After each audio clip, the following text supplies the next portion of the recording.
Broadcasting from Orchard Park, New York, and Boca Raton, Florida, you are listening to Freight 360. Whether it's breaking news, tips to increase your business, or just some good old sports talk, this podcast is all about having a conversation about the world of freight.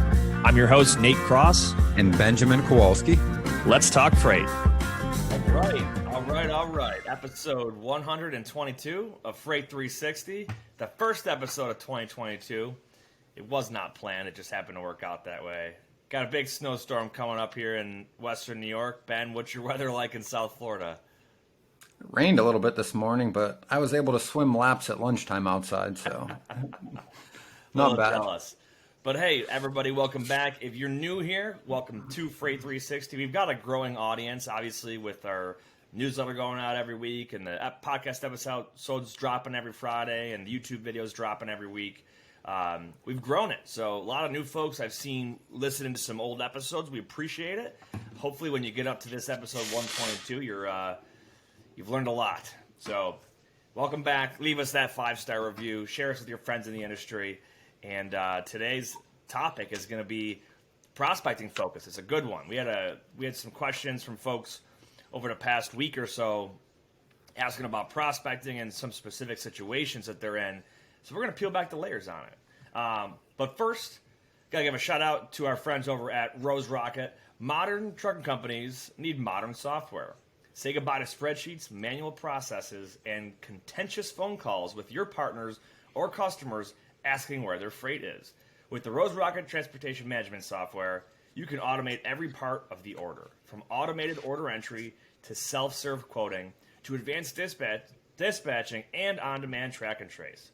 Rose Rocket makes running your business easier and more efficient. Visit the link in our episode notes to get the best price and learn how the Rose Rocket TMS can streamline your business operations. That was a mouthful. Gotta love doing those ad reads, man. So you guys remember, if you haven't heard of Rose Rocket, we had Rob Doherty on in December talking about TMSs and had an opportunity to do a nice little sponsorship with them and share some of their stuff. They're a great platform if you're looking at TMSs. They've got a freemium version, which is basically you get a light version for free to try it out, and if you like it, you can upgrade to their full paid one. But that's Rose Rocket. Sports. Bills won. Ben sailed off into the sunset. Yeah, big Ben. If you watched the that was Monday night. Yeah, over Cleveland. So basically, Baker Mayfield just looks like he sucks. Sorry, Browns fans. But Pittsburgh still got their playoff hopes alive. Yep. 8-7-1. So there's a couple of things you need to. I think the Colts have to lose to the Jags, and I don't know if that's going to happen. But that's the most unlikely of the variables. Yeah, but Bills clinched the playoffs. Big Ben rode off into the sunset. You know, it was wild. So when I thought he was going to go on the field and kneel it out, and then he had that handoff that ran for a touchdown, and he still got the ball back another time to kneel it out. That was really cool.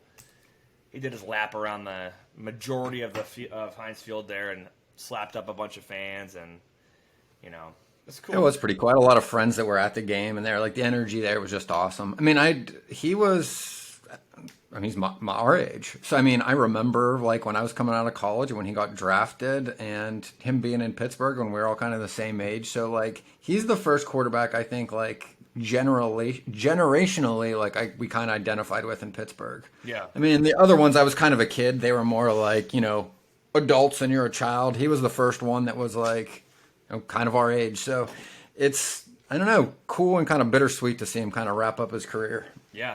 No, I agree. So it's funny looking at the playoff seeding right now. It looks like the Bills might play New England for a third time this year in the wild card round. So we'll see. I'd play anybody except for the Colts at this point as a Bills fan because the Colts game just scared me. But who knows? It could be the Steelers sliding up there into the 7th seed, playing maybe Kansas City, maybe Cincinnati, maybe Buffalo. Who knows, man? Who's favored to get the bye week in the AFC? Tennessee has it right now, and they control their destiny on it. So if they win this weekend, they will. They're tied record-wise with Kansas City, but they have the tiebreaker. So they just got to win, and they get the bye. So which I'm pretty sure that's what's going to happen. Because let's see, week 18 here. Yeah, Kansas City is going to play Denver, and then you've got Tennessee is playing Houston Texans. So, yeah, Tennessee should be able to take that. So we'll see what happens. Postseason coming up. I'm excited for it. All right. Well, before we get into the topic, Ben, give us a shout out to our friends over at DAT. Taking the guesswork out of freight with DAT. The DAT Load Board Network is the largest on-demand freight marketplace in North America, connecting freight brokers with available capacity on any lane. Grow your business with tools that allow you to find new business partners, plus you can quickly qualify and onboard new carriers. And with the industry's leading freight rate data, you can make clear and confident pricing decisions. Check out the show notes for a free month of Power Express or Trucker's Edge. Definitely. So here's the deal: we love our sponsors and our partners. Like we talk about DAT and Lean on every single episode. We've talked about Rose Rocket recently.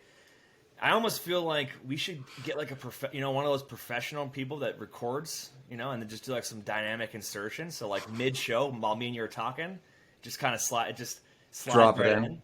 Like the guy who does like the movie read ads for like the trailers. Yep, we need that guy. But unfortunately for all of you listeners out there, you're just going to get me and Ben doing it live. All right, so topic today, prospecting shippers. So one of the questions that we had specifically was someone asked, hey, I work at a bigger brokerage, and it is very, very hard for me to get leads into my name because I'm competing against all these other people, right? You could be at the big box TQLs or Coyotes or Integrity Express or whatever, or where there's thousands, right? Or you could be at a mid-size where there's 100, 200 brokers. This is a problem you're going to run into. And we're going to talk about prospecting in general, but specifically some of the hurdles that you run into and how to get over that. So my first thing I want to say on those bigger companies is you can't rely solely on your CRM, okay? Think about somebody who goes out and starts their own brokerage.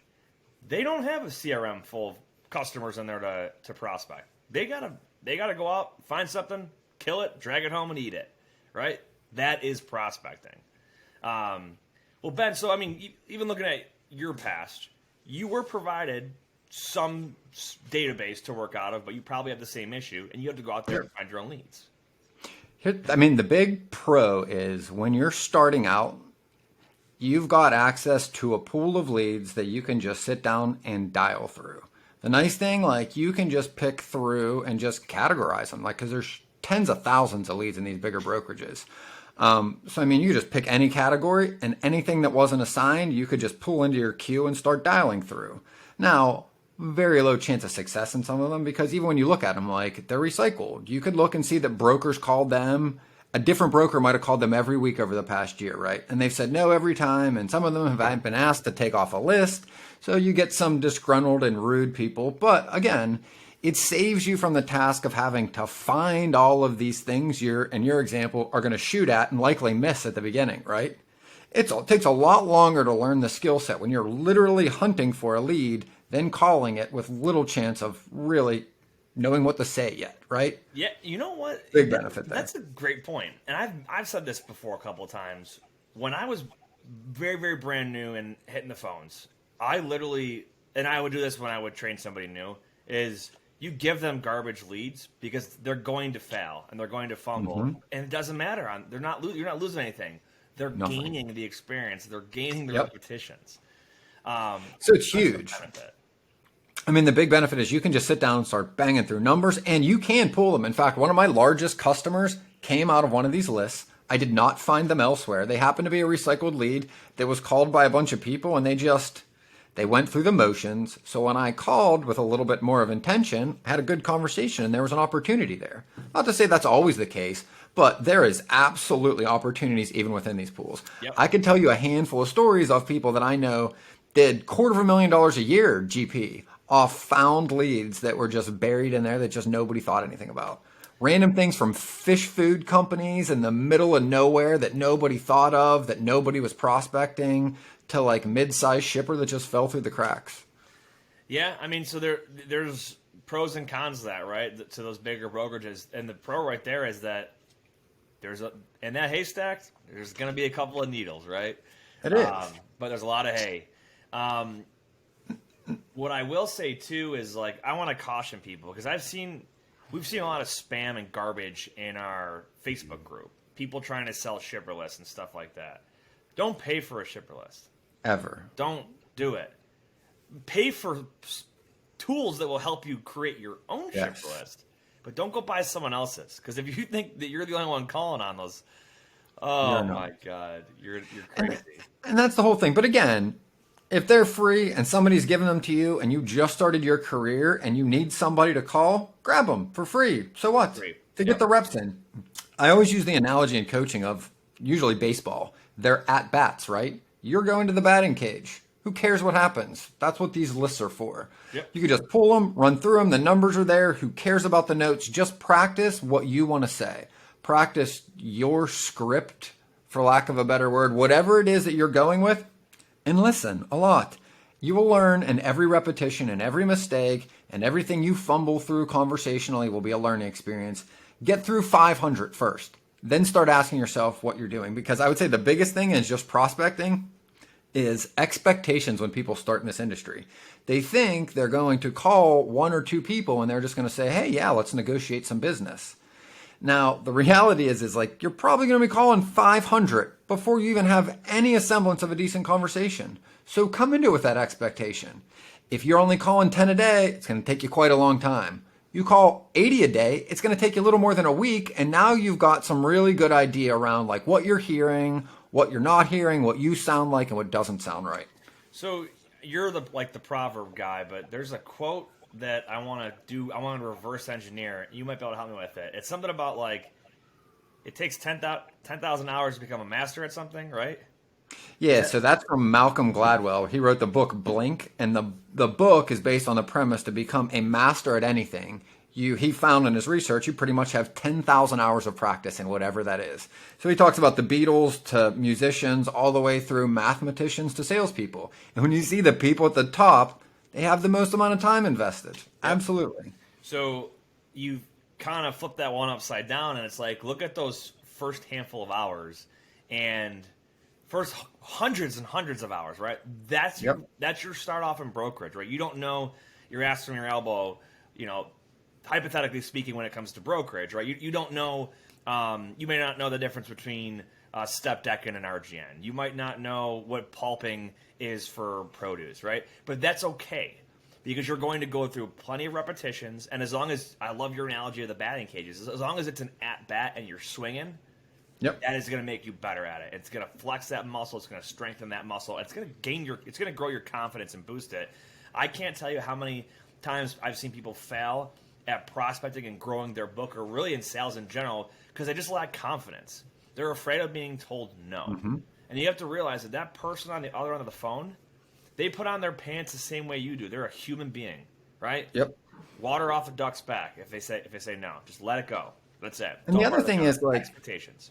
Emotionally, like it always helped me to have a phone line there, right? Because like having a hard phone whenever I prospect, I never use my cell phone because like there is this connection that I've built over time, right? To your point, habitually, hundreds and thousands of hours. I know that if even someone's rude to me or the call goes wrong, and I've had the same thing where I say something stupid and my nerves and my face gets red, even if I'm by myself, you're just like, oh, I feel like an idiot, right? Yeah. Like everyone's been there.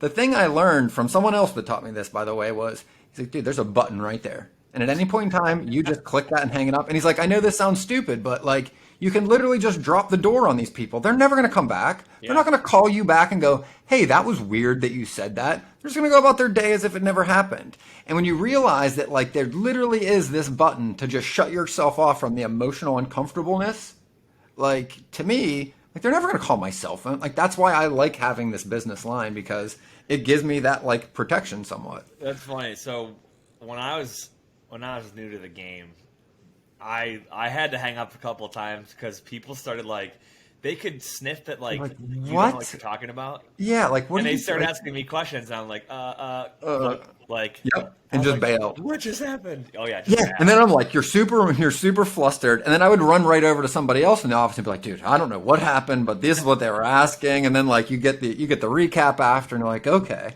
and that's it, right? I was listening to this other podcast, completely unrelated to transportation, but they were talking about where you get confidence.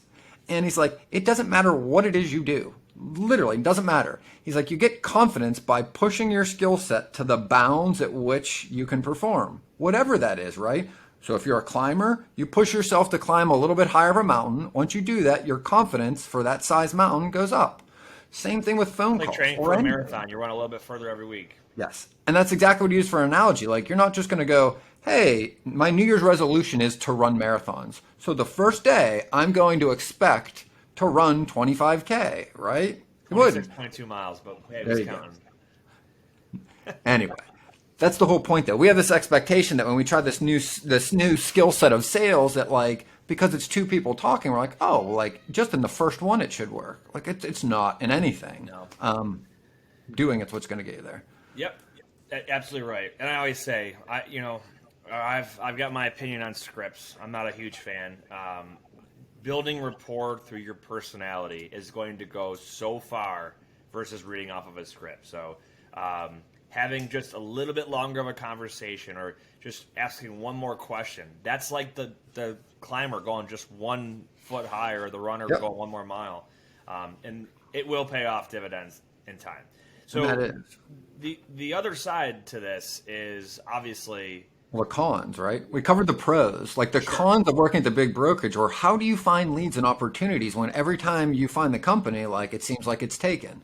And the other side of the coin is when you work in these large companies, you see the brokers making the most because they use that as incentive for the other people to see that the opportunity is real, right? It allows you to know that the road you're traveling down is worth traveling down, right?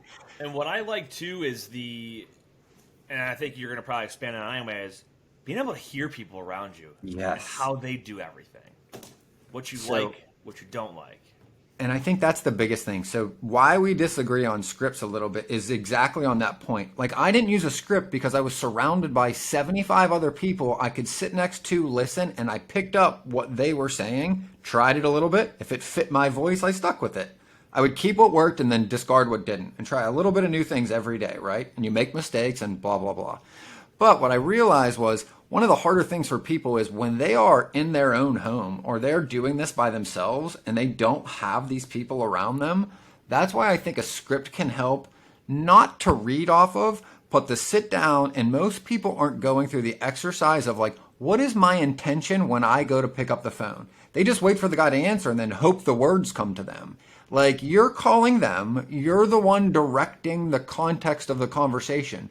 Know where you want to go before they start talking to you. And if you don't know what to say, writing it out is a great way to flush these thoughts out and to get you an idea on like, what is your benefit as a brokerage? And by the way, you're calling somebody. What is in it for them? Or you're just calling them to say, hey, I'm a broker. Why don't we chat about like what you're doing and see if maybe I can make some money working with you? It's not going to get anybody to go, sure, here's some freight, right? Yeah. Wow. Yeah. And I think so we've seen a lot of benefit in folks in like our group coaching, for example. Like that's a great setting, and it doesn't. We're not trying to tell you have to. You can only be successful if you do coaching like that. You can go and like one of the things I do is I got buddies that work in brokerage for different companies, and we get together for lunch like every couple of weeks, and we talk shop, and it just kind of gets me talking about it, and even just that, like you kind of get a vibe for what they're doing at their company, and it's good to have that feedback and bounce stuff off so you're not isolated in your own brain and only thinking from your perspective. So a great suggestion for that too is I like doing dialing sessions with other people now. I'm doing some more with our clients and I'm doing more with even just people that I know. Even it first started with people and even in other industries that wanted to like just didn't want to sit at home and prospect in a room. So we just throw up a Zoom call, and honestly, some of the times they're muted. And I'm muted, but like just having somebody there kind of going through it with you definitely helps. And then occasionally you pop off and you just like, because good or bad calls, being able to go and share what happened right after it happened, I think is important. It helps us process it. It helps us understand what went well and what didn't well. And when you're kind of by yourself, when you come off a great call, you don't really have anyone to celebrate that with. And I think that's another thing that's helpful is to have somebody there doing this with you, whether it's through a Zoom call or even just a Teams and being able to message people, having some of that human connection. Oh, yeah. So, and I think back to when you have a new hire and you hear them just fumble, it's good to just be able to be like, hey, here's what you actually did do good. Now let's talk about the other stuff, right? So, and I like that idea that you had there with the Zoom or Teams. I do want to cover the lead piece, though. I was going to say, you've got to be able to generate your own leads, yes. right? And we've got plenty of episodes on sources, but at the end of the day, if you solely rely on your company's CRM or you solely rely on a customer list that you've purchased, you're not gonna get to where you need to be, and it's just that simple. So the reality is you've got to source your own leads, and I think it's episode 77, Prospecting with a Purpose, talks all about the efficiency and the time management part of that, and breaking that up into what is it we call it? Bite-sized batches. Yeah, right? Batching your stuff. You've got to find leads. So I mean, we could just talk through some of the places you can go to. Google. How can you use Google to find leads? Well, I want to go through this for 1 second, and then I want to go through the list, right? Because I just did this morning, and I think this is a great way for people to look for, because this question, right? Every time, in fact, the part that stuck out at me was every time I go to search for a lead, it's tagged or somebody else has it, right?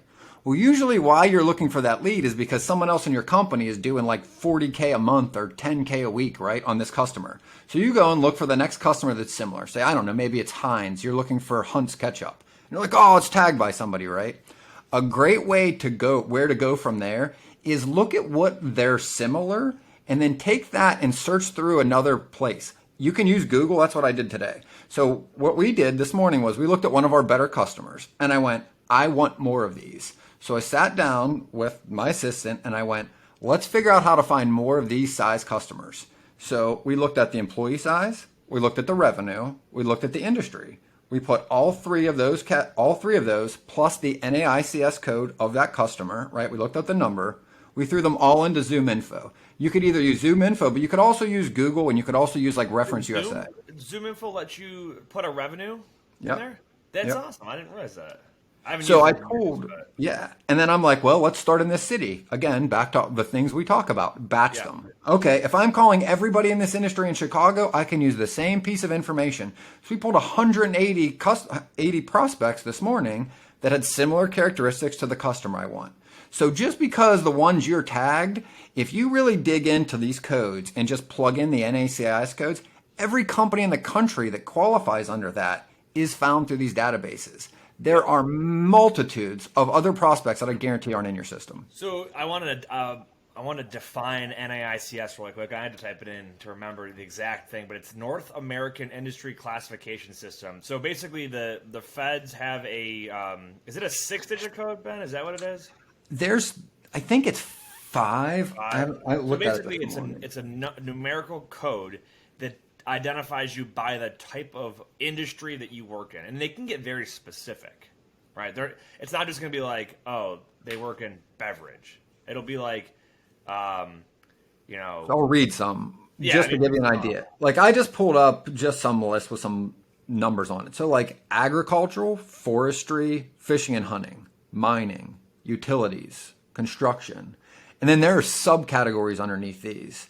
So then you get into the SIC codes, and so it is up to 6 digits. Yep. So the first 2, I believe, is the generic part of it, and then it breaks down. So for example, 111. So 11 is agriculture, and then if you go 11111, it's soybean farming. Mm-hmm.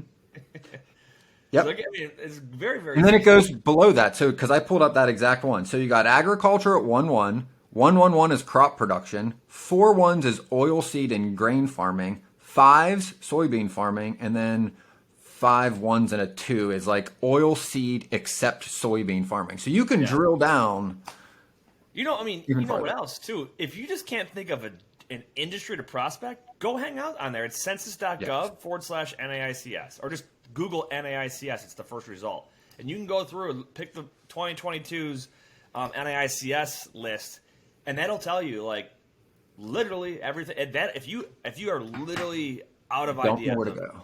Yep. You get anything you want. And here's an even better one. If you're at one of these big brokers, look at the brokers that are doing similar businesses to your niche. Like I would try to keep it in the same like equipment type. Like if you're doing vans with your book, look for the biggest brokers that are moving vans like right now. Or look back at your TMS and see who did really well in February of last year. Because you can't see a February this year yet, obviously, but you can see who killed it February of last year. Look at their NACIS codes, then find the companies that aren't in your system, and those are the ones I would prospect. I dig it. So you mentioned Zoom Info. Let's talk about databases that you can purchase like that, or searchable databases. Let me make that very clear. Searchable databases. So Zoom Info is pretty cool. Chambers of Commerce, right? So like you could take any chamber of commerce if they've got a website. I did one. Last time I did it was like somewhere in Georgia. I don't remember if it was a county or state, but a lot of these are online now, and you can find the company. You can look up by industry type and find all the companies that match that in their Chamber of Commerce directory. Reference USA, another great one, and that's free with a library card.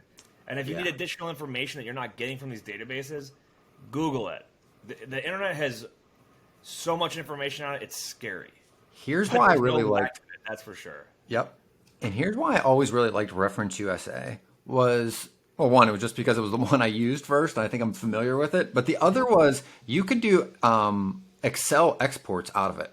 So once you pull these whatever the industry, whatever code you're going to use, when you put them in there, you can generate like these lists of literally hundreds of leads of company names that you can then import right into your CRMs. They usually won't have like the point of contact name or the person you're going to reach, right, or their phone number. But if you have that and you've got a list, you can now cross-reference that with LinkedIn, Google, Facebook, or if you're going to pay and you have access to it, Zoom Info. I think it was when I did Reference USA. It took me, I think it was 30 minutes between having to request an online library card and create an account. 30 minutes I was in there for free. So, good stuff. Anything else on prospecting you want to get into? I mean, let me just give you the bottom line on this. Right? Is that, and I already said it before. Use the resources you have available to you, but don't rely solely on them. You've got to go out there and create your own resource. You got to go out there and create your own leads. You got to go out there and create your own way of doing things. If you just copy someone else or just use what's handed to you, you're limiting yourself, and that's not going to make a good broker out of you. I couldn't agree with that more. I mean, it's like everything else. You learn from those around you. So practice at first. And as you are using these, right, start looking for more, right? When you see something that's working, go farther down that rabbit hole. If you've got a couple really good conversations with a prospect in a specific category, whatever that is, and you get a couple good calls, go deeper, go farther. Ask those prospects if there's anybody else that they've been working with that they think might need some help, right? Try to go deeper, farther, and wider on that same one instead of randomly picking things all day and then hoping it works, because you don't know, you can't evaluate what you're doing when you randomly put the inputs in. I can't agree with you more. All right, we've got a couple listener questions, but first I want to give a shout out to our friends over at Lean Solutions Group. If you are hiring in the new year, give Lean Solutions Group an opportunity to chat with you and see if they're a good fit for your growth. Obviously, the nearshore staffing model is huge. They've grown leaps and bounds in the last 12 months or so, really since the pandemic began back in 2020. But give them a peek there and check them out. You can get a quality train transportation folks at a fraction of the price. So figure, roughly for the cost of one American, you're going to get two. And they're trained up, vetted, and you can do your final hiring decision with them. So check them out at leangroup.com. All right, so we got two questions. I'm going to read off the first one about building a carrier network. So this comes from Phil. It says, how do you build a carrier network? I have noticed 3PLs out there that have thousands on their list. I have some that I've worked with personally while bringing freight in to where I was before. But now being with a new company as a new brokerage division, I would like to get more carrier flexibility. There's a couple ways to do this. So this is an example where you can buy a list, right? Mm-hmm. That is definitely so is it Kevin Hill that was telling us about carrier list, right? Yep. Or you can go like literally the DAT directory. You can get access to all this stuff. All that is data. Building national relationships, that's going to take your time, and it's going to take you making phone calls. And every phone call you're on that comes from a load board posting or a truck posting on the load boards, get some kind of, make it beneficial in some way, shape, or form. If they don't have a truck available, cool. Find out when they do or what they do, what lanes they like running, and then you can build up the stats in your TMS on that carrier, their preferences, things like that. What else do you got on this one? That's exactly it, right? It's just taking it, again, one step further. So instead of just fielding a call, and if the carrier doesn't work for the lane they're calling in on and hanging up, ask them, to your point, a couple more questions. Hey, I know this didn't work. Are you guys here often? Are you guys looking for this load weekly? Are there any other loads you're looking for right now? Are there any other lanes similar to this, right? You might be on the phone with somebody, a dispatcher, that's calling about a specific driver, but for all you know, he's got 4 other drivers that are matched for 4 of your other loads that he just doesn't know about, right? Asking that extra conversation, that extra question anyway, then writing that down and putting that, like to your point, in somewhere that you can search it later. Because do you have any idea how frustrating it is when you talk to a carrier and you write down the lanes they want, and like a month and a half later you're prospecting somebody and they're like asking for like the exact same capacity? And you're like searching through your notes in the paper, like, I know I talked to some driver, I know they ran these lanes, and then you can't find it, right? Like, that's the thing is, but you're talking to a ton of carriers regardless of what you're doing. You're likely just not having the conversations to make sure that information sticks and to make sure you utilize it again later when you need it. Yep. Use your TMS very heavily there to track that data. If your TMS, if you don't have one or your TMS doesn't support that, a spreadsheet will do until you get a TMS. Yeah. Name of the carrier, what equipment they have, preferred outbound, destinations, and where they're based out of. And Carrier List does that, by the way. I think it does it by when they get their inspections, which is all, goes into the national database. I think it pulls their inspection lanes down, compares it with that, and then gives you the lanes that those carriers actually tend to run. And that's what you get for the service for Carrier List. Gotcha. Okay. Next question comes from Henry. Henry asks, I've been driving truck for 10 years. Just curious, do you get any drivers that want to switch to become brokers? I have an in-home office, or I have a home office that I only use for gaming and other hobbies, but the idea of working from the comfort of my own home sounds incredible and could change my life. Thanks for your time. Yeah, I mean, I'll tell you, for me, for example, when it comes to recruitment of brokers, so if I look for someone that's got a book of business or they want to establish an agency, I get more unqualified than I do qualified. And the majority of those unqualified folks are people that are owner-operators or they run a small trucking company or whatever the case might be. They see that brokers are not sitting behind the wheel driving for 11 hours a day or 6.5, whatever we figured that MIT or whatever it was study told us. These guys, they're like, oh, these brokers, they're at home, they're with their family, they're making good money, and they want to get out of the truck and they want to be able to do that. So the answer is yes, but I will caution you, they're 2 very different jobs. 2 very different jobs. Right. So obviously, if you've listened to us enough, you know that there's a very sales intensive part of brokerage. As a carrier or as a driver, if you're looking to get into brokerage someday, you can hone those skills and fine tune those skills before you make a transition by having some good quality conversations at these pickup and delivery locations that you're working for, right? Get that interpersonal tact strengthened, learn how to build relationships, and you're going to have some lead generation going on right there. You're the one at the dock every single time you're picking up or delivering. So, yes. I would say that same thing. Biggest issue is I think people just want what they don't have, and they see that brokers are involved in the same industry, and they think that, hey, it's going to be very much the same. I just don't drive the truck, right? The first thing I would say is if you are going to build or want to make this transition, pick 50 phone numbers, put them together, and just call through them one day. See how that feels. See if that's something that you could do on a weekly basis. See if it's something you hate, right? Because that's a fundamental need of this job. Picking up the phone and doing outreach. But I do think, to your point, the guys that I see that are most successful, they transition by taking their customers they service on the asset side, and then they open a brokerage. But again, you need more than you driving the truck. And then they're like, hey, we're going to keep picking up your loads, but if you've got additional freight, we can cover that for you. That's the easiest transition. But again, Yep. the people Yes. need is the hard thing for the drivers to get, because if they're not driving the truck, then they either have to tell their customer, I'm not picking up anymore. You either need a network or more than one person in some. Yeah, the brokering the overflow freight is probably the most successful way to go about doing that. Here's what I found is terrible: is the owner operator that, or let's say, yeah, someone who was a leased on driver or owner operator, whatever, right? They're one person, one truck, and they think they're going to broker while they're still hauling Yes. freight, and they have no idea that they're like, oh, I just I'll go deliver this load that I have from this broker, and I'll just ask the customer if I can take their next load. I'm like, It doesn't work that no, way. it doesn't work that way.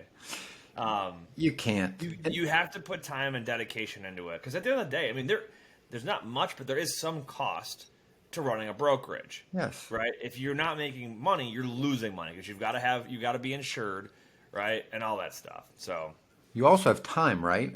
Think about Yeah. it. I mean, if you're listening to the show, if you are going to start this industry, even if you know everything about it, if you're not comfortable making this amount of phone calls and you don't have customers, like, you're going to invest at least 6 to 8 weeks just getting used to making phone calls. You're going to invest between 3 and 6 months actually getting your first customers.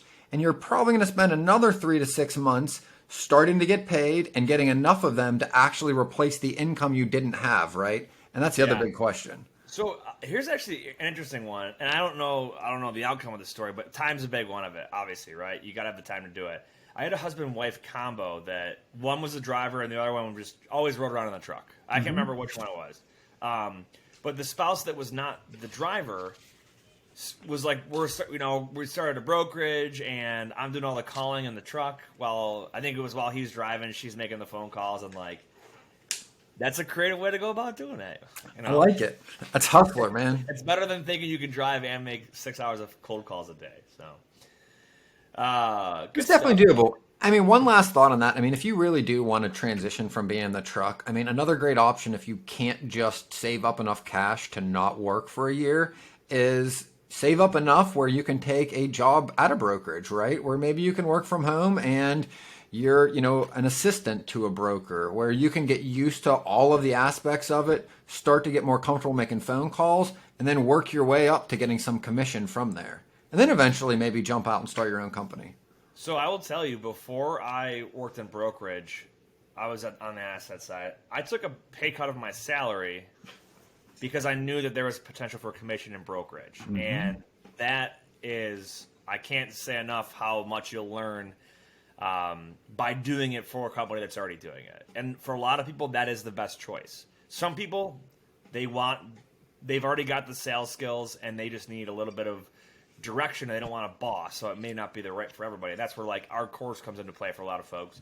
But there's nothing wrong with getting out of the truck and going to work for a brokerage and learning it that way. So good stuff. Well, cool, man. First episode of the year in the books. You got any other items you want to cover here today, or anything like that? Oh, we are looking for anyone that has taken our course. I know there's like 100 plus of you. We are doing an Amazon gift card, $25. If we can use your review on a new part of our website. Looking to basically share your review and first name, last initial, and a picture of you, like a LinkedIn photo or Facebook picture, whatever. But yeah, if you guys are interested, fill out the form on our website, let us know, or just email us at info@freight360.net. What else? Yeah, and even if you've already put a review in and you just want to give us approval to use it and send your picture over, that's what we're looking for to build out one of the new landing pages. So if you've already given us a review and you want a $25 gift card, just shoot us an email over and a picture and we'll shoot you back a gift card. Absolutely. As always, let us know what content you guys want to see coming down the pipeline. We try to keep things on the podcast listener driven and based on what you guys write to us about, and the stuff that goes on YouTube is basically what people are searching for. So you've got your voice behind the keyboard, and you've got your voice directly with us through the podcast and emailing us. So A lot of good stuff coming out this year. It's going to be a good one. The library's growing. It is, and I think this month we're going to have somebody on from DAT. We're going to do, I think it's either going to be Ken or Dean, and we're going to cover market from the number side. Like, hey, what did we see through the end of the year? What are they expecting from the economist point of view for this year? And then I think we're going to do another one. Ken was about a year ago, right? Yeah, we did January last year. We never did. I'll have to go back and listen to what he had to say. I'll probably laugh at his predictions. But I think we all thought that the market would be back to normal and that COVID would be done by this point. Well, it's funny. Right? We all kind of thought that, right? I literally read, and it's funny that you said that because I read a lot of the predictions through Freight Waves that we were going through last week, actually, in last week's episode, and they were talking like they look almost identical to what everybody thought was 2021. Like mid-market, they think the market's going to flip a little bit, capacity is going to loosen up, consumer spending is going to draw back a little bit, and everything's going to go back to normal. We shall see. We'll see, man. Just let me buy my my next house before the interest rates go up. So. Yeah. Do you need that, buddy? All right. Well, good stuff. Any predictions on football here. Let me pull up the Bills are playing the Jets, and it's in Buffalo. And they flexed the game to 4:30. The spread's 17 points in Buffalo's favor. I'm going 30. I'm going like 38-10 Buffalo on that game. Who are you guys? Do you know who you're closing out against? It's got to be it. Usually it's divisional. Let's take a look right here. Ravens. I forgot. Yeah. And I don't know if Lamar Jackson's playing or not. But you've got a. What's the line? Can you see it? He must be back because Baltimore's favored 5.5 points. Yeah. But that'd be a good game though. Well, either way, they won this year. Like they have to win that game. Yep. They have to, right? I think they're not unless they've been eliminated already. But, yeah. Let's see. Sunday 1 o'clock game. The standings. You got a 1 o'clocker there? Yeah. Baltimore's got to win. They got to win. You guys are actually ahead of them in the standings because of that tie, and they had a loss. But interesting. Man, it's coming down to the wire here. Like, what a wild week 18. The AFC is just like all over the place. A lot of the whole year was like that, I feel like. Yeah, true. So, like, right now you've got fighting for wild card spots. You got Baltimore, Pittsburgh, Vegas, Chargers, and Colts.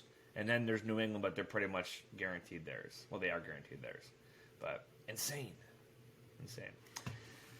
Cool, man. Sweet. Well, your go-to sign-off. Whether you believe you can or believe you can't, you're right. Until next week, go Bills. That wraps up this episode of Freight 360. Thanks for joining us. Make sure to check out all the other episodes for even more great content. Check out the show notes for links to any articles and content that we referenced on this episode. Visit us on the web at www.freight360.net.